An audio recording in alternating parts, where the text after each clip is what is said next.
When I heard Stefan Molyneux say in one of his podcasts, "Don't debate," I at first thought he was giving very poor advice. Now I recognize the wisdom in what he said. And that's what I will say to the typical reader. Don't debate, usually. Your statements will be misinterpreted and used against you. Others will ruminate in groups about how stupid you are and ascribe psychological problems to you. So what I will say for debating, go all the way or go none of the way. A good rule of thumb is that a meaningful conversation will take about 4 hours. In those 4 hours, you can explain what ownership actually is, not what your opinion about it, but about what it should be, but what ownership actually is, and an explanation of what the state is, right? The ideology and the force at the margins. If the person you are talking to, after 4 hours, has not conceded the definition of the state and what ownership is, then that person is not worth talking to on this matter.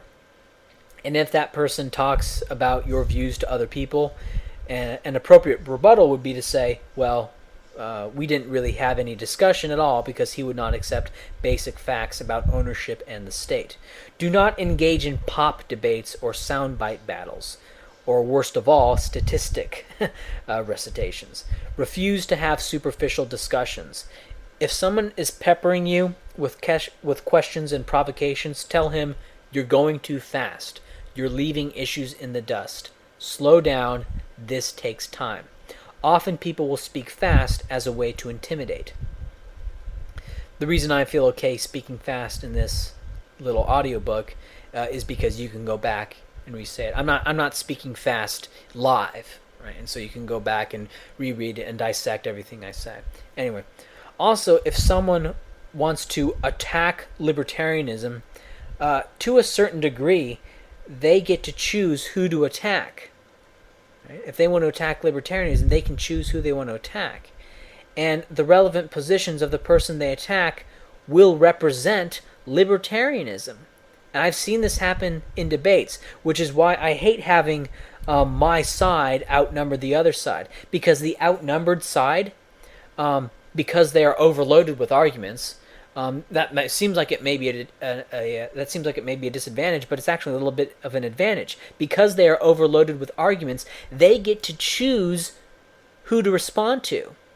And they will invariably respond to the weakest argument, to the one with the most obvious holes in it. And they will respond to that, and the argument will go down that track, and they will continue to engage with the weakest libertarianism. Because that's who they want to engage with, who's the weakest. All right? And that is why when debating statists on Stickam, I will routinely kick libertarians who don't know how to argue. Okay. The world of infinite facts.